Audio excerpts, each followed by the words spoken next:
Kami dari Kelompok 3. mulai perkenalan dulu dari saya, Marsha Andrea, Nokano 136. Halo, aku Salma Nurfatia, nomor kano 616. Halo semuanya, aku Maharani Ramadan, nomor kano 154. Halo semuanya, nama aku Zulaika Salma dengan nomor kano 391. Halo semuanya, nama aku Tara Hestia Budi dengan nomor kano 625. Halo semuanya, nama aku Rahman Nurfatia, nomor kano 498. Halo semuanya, aku Margerian Rompas dengan nomor kano 599. Halo semuanya, nama aku Muhammad Abdul dengan nomor kano 464. BTW kita mau kemana nih ya? Mana ya? Mana ya? Mana sih? Kita mau ke alun-alun. Tunggu ya, stay tune.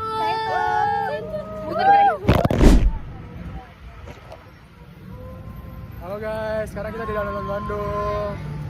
Nah, sekarang kita pengen ngejelasin nih apa sih sejarah alun-alun Bandung. Nah, stay tune ya guys. Dadah. Nah, sekarang kita bakal hadasin apa nih, Ger? Sejarah dulu nggak sih yang enak Sejarah nih? dulu ya, Pasti pas teman-teman udah pada awal-awal. penasaran lah ya. Bener banget. Nah, teman-teman, jadi alun-alun Bandung ini salah satu ruang publik tertua di kota Bandung ini. Sudah tercatat sejak awal abad ke-19, di mana pemerintah Hindia Belanda menata Bandung sebagai pusat administrasi baru. Sebagaimana pola tata kota Jawa, alun-alun ditempatkan di depan Masjid Agung dan berseberangan dengan pusat pemerintahan, sehingga menjadi titik orientasi bagi kehidupan sosial warga. Nah, sejak saat itu tuh alun-alun ini tuh dipakai sebagai lokasi berlangsungnya kegiatan masyarakat seperti upacara, pasar, hingga pertemuan budaya antar warga lokal dan pendatang dari berbagai daerah. Nah, tapi sekarang alun-alun Bandung ini udah punya wajah yang baru. Mereka ini mengikuti dengan perkembangan kota. Nah, sekarang mereka ini sudah direnovasi sejak tahun 2014. Seperti adanya rumput diganti, lalu juga ada renovasi masjid dan lain-lain. Jadi sekarang alun-alun Bandung ini bukan hanya sebagai tempat-tempat zaman dulu aja, tetapi juga bisa sebagai tempat rekreasi dengan keluarga. Nah, kami di sini akan menjelaskan. Fun fact. Nah, dari aku dulu deh. Nah, fun fact, alun-alun Bandung, ternyata tuh rumputnya tuh rumput sintetis loh guys. Jadi rumputnya bukan rumput asli. Makanya ini ada peraturan untuk melewaskan alas kaki. Untuk rumput sintetis itu terjaga. Nah, rumput sintetis juga lumayan luas loh, sekitar 1.200 meter persegi dan berbentuk geometris. Makanya kita tuh disuruh lepas alas kaki untuk menjaga rumput sintetis itu agar tetap terjaga. Nah, makanya kan kadang wah katanya tuh bagus, katanya bagus, kayak perfect gitu rumputnya. Padahal tuh rumput sintetis loh guys, bukan rumput asli. Nah, lanjut kita. Oke, selain itu, nih alun-alun kan biasanya jadi tempat yang kekeluargaan banget ya. Nah, fun fact, kalau alun-alun Bandung ini tuh punya kesan magis sama sakral.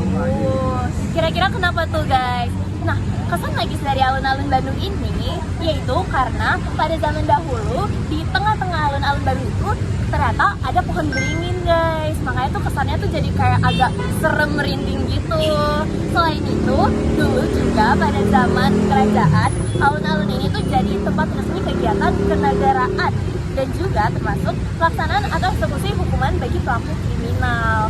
Nah, selain itu ada juga nih, kenapa sih kalau alun-alun Bandung ini jadi yang sakral?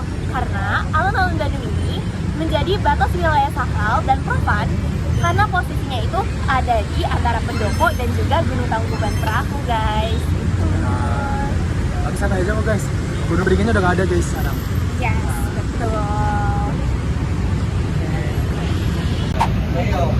Halo teman-teman. Nah, sekarang kami udah sampai Di Museum Konferensi Asia Afrika. Nah, tapi sayangnya guys, ini hari ini tutup guys, lihat tuh. Ini tutup. Tapi tenang aja kok guys. Tenang aja kok. Kita tetap ngejelasin tentang Museum Asia Afrika ini. Tetap simak ya guys. Dadah. Halo semuanya. Jadi kami hari ini akan menjelaskan salah satu bangunan bersejarah yang ada di Bandung, yaitu Museum KAA.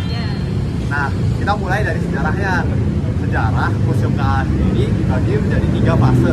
Fase yang pertama adalah pada masa Belanda. Pada masa Belanda, gedung ini awalnya bernama Sociëteit Concordia. Dan gedung ini berfungsi sebagai gedung pertemuan, tempat dansa, dan rekreasi super eksklusif bagi kaum elit Belanda yang tinggal di Bandung. Lanjut. Oke, jadi selanjutnya itu ada di tahun 1995. Gedung ini pada saat pemerintahan Soekarno itu diubah jadi gedung Merdeka dan jadi tempat di mana para pemimpin-pemimpin Asia dan Afrika itu melakukan yang melahirkan Pancasila Bandung. Selanjutnya pada tahun 1980, gedung ini tuh Menteri Luar Negeri Musar Kusumo Atmaja itu mengidekan bahwa kayak jadi ini museum KA dan akhirnya diresmikan oleh Presiden Soeharto pada tanggal 24 April 1980. Wah, keren banget sih dari sejarahnya. Kalau udah ngomongin sejarah pasti ada fun fact-nya nggak sih? Iya, ada apa aja sih di sini tuh? Nah, itu bakal jelasin lah kita lagi. Iya, lanjut.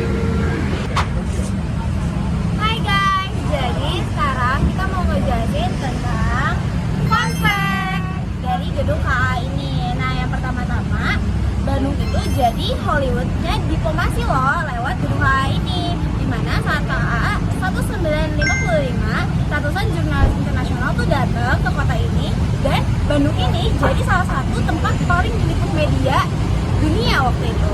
Lalu yang kedua, delegasi itu tidur di hotel yang sekarang jadi ikon, Hotel Savoy Homan, dan Prienger jadi tempat tidur Perdana Menteri, Presiden, dan delegasi dunia.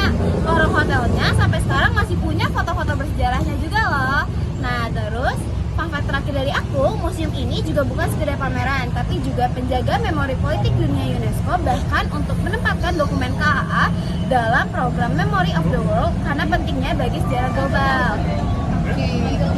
Nah selanjutnya juga nih yang gak kalah dong, karena kan dulu nih museum ini dijadikan sebagai tempat bersejarah tentang konferensi, di mana konferensi tersebut masih di tempatnya tuh masih utuh loh guys, nggak ada replikanya sama sekali. Jadi pengunjung juga masih merasa suasana pada saat sidang tersebut. Nah selain itu juga museum ini tuh adalah museum Asia Afrika satu-satunya di dunia. Jadi ya cuman di mana? Cuman di Bandung. Dan selain itu, selain sejarahnya yang gong dan juga isinya yang banyak sejarah banget, saat ini tuh dijadikan sebagai objek wisata. Nah kalian bisa lihat kan betapa ramenya di sini. Dan yang paling gongnya guys, ini tuh gratis, artinya kalian bisa datang ke sini kapan aja. Cuma karena lagi tutup ya sedih banget ya kita nggak bisa ngeliatin langsung ke dalam. Tutup guys. Oke, gitu aja guys. Dadah. Kapan-kapan lagi. Hai teman-teman. Nah, sekarang kita udah mulai penutupan nih. Karena kan kerasa banget guys, kita udah muter-muter tadi kan ke alun-alun nih lihat hantu, terus juga diajakin foto. Nah gak kerasa banget, ternyata vlog buat pesta kota kita udah beres. Nah gimana guys, seru gak? Seru banget. Ada apa lagi gak? Apalagi hari itu kayak beda banget guys sih dari day-day ITB biasanya, day-day AMI biasanya kayak beda banget Emang guys. biasanya dari lain sih. Saya kira kayak di ITB Doang kan? materi Ya, banget. waduh, banget ya, sekali-kali healing. Oke, seru banget tentunya. Oke guys, kapan-kapan lagi ketemu kita. Dadah. Tiga. Kelompok 3 hanya apa? Ada dosen. Naik ke kelompok 3. Kelompok yang paling kece. Asik. Kelompok 3 si Malayung.